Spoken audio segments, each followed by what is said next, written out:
Assalamualaikum warahmatullahi wabarakatuh. Waalaikumsalam warahmatullahi wabarakatuh. Terima kasih Bapak Dr. Andes Haji Misnianto MM selaku dosen STKIP Kusuma Negara. Izin ingin wawancara Pak Haji terkait tugas dari PPG. Mohon Pak Haji berkenan untuk memberikan tanggapannya. Oke, baik, silahkan. Apa yang perlu saya bantu? Baik, yang pertama adalah menurut pendapat Bapak, mengapa motivasi belajar siswa masih rendah? Monggo silahkan Pak Haji. Baik, yang perlu kita lihat sekarang ini bahwa motivasi belajar siswa-siswa kita rendah itu yang pertama dipengaruhi oleh beberapa faktor.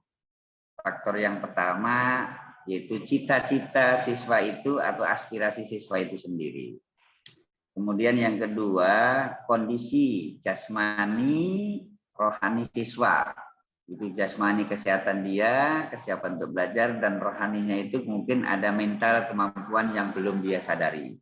Kemudian yang ketiga, dipengaruhi kondisi lingkungan siswa.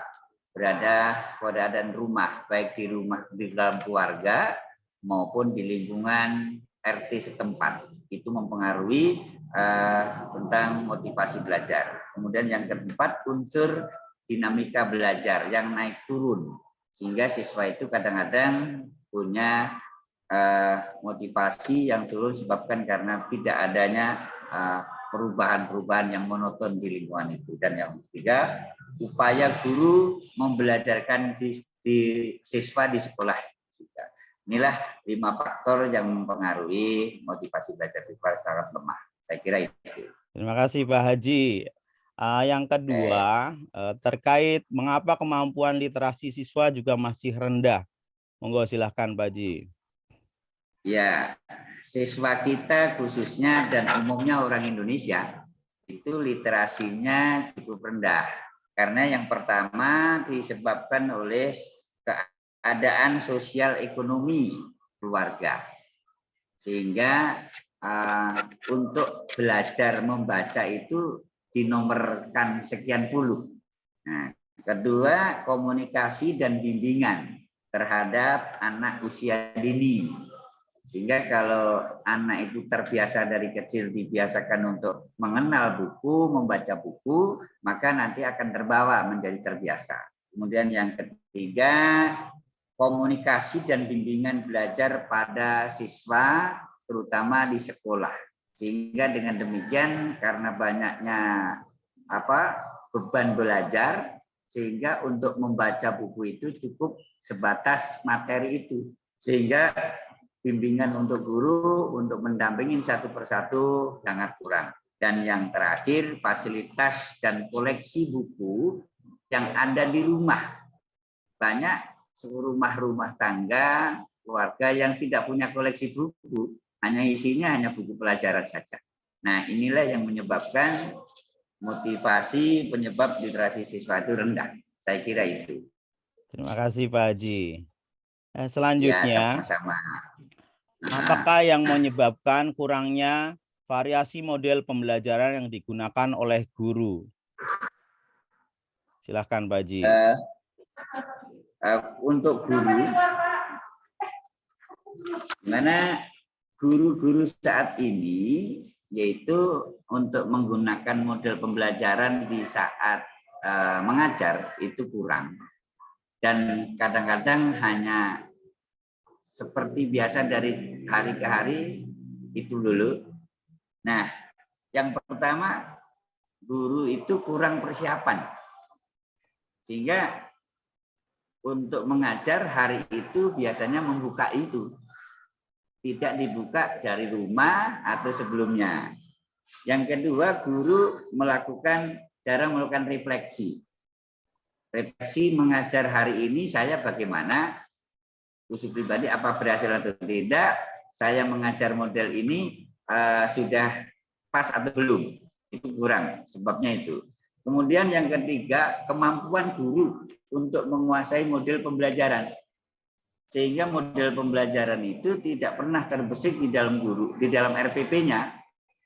RPP-nya ada, tapi pelaksanaannya nggak ada. Kemudian yang keempat, kemampuan guru untuk menyiapkan media. Sehingga kalau saya mengajar model ini, medianya apa? Ini tidak ada. Dan yang terakhir, guru belum mampu menyusun persiapan yang bervariasi khusus menggunakan model-model pembelajaran yang ada. Itulah penyebab daripada mengapa guru kurang bervariasi di dalam menggunakan model pembelajaran. Terima kasih. Terima kasih Pak Haji. Ada selanjutnya Pak Haji. Apa yang menyebabkan belum terciptanya komunikasi yang baik antara orang tua dengan guru berkaitan dengan perkembangan prestasi belajar siswa? Nah, baik.